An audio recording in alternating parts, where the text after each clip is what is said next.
వింటర్లోనూ rainy సీజన్లోనూ రెగ్యులర్గా రసం పెడుతూ ఉంటాను. సమ్మర్లో తక్కువ పెడతాను, ఎందుకంటే కర్డ్ ఎక్కువ తీసుకుంటాం కాబట్టి.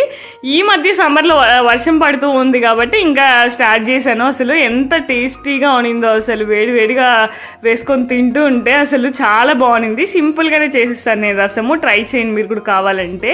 ఆవాలు ఎండుమిరపకాయలు వేసి ఫ్రై అయ్యాక మీకు ఎన్ని టమాటాస్ కావాలంటే అన్ని తీసుకోవచ్చు. నాకు ఎక్కువ ఇష్టం కాబట్టి నేను తీసుకున్నాను.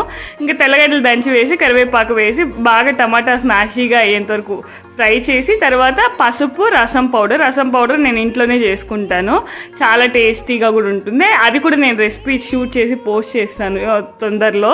ఇంకా చింతపండు గుజ్జు వేసుకొని మీకు కావాల్సినంత పులుపుకి సరిపడేంత వాటర్ వేసుకొని లాస్ట్లో కొత్తిమీర వేసుకొని దింపుకుంటే రసం చాలా బాగుంటుంది. అసలు చాలా టేస్టీగా ఉంటుంది. దీనికి ఫిష్ ఫ్రై కాంబినేషన్ చేశాను, చాలా బాగుంది.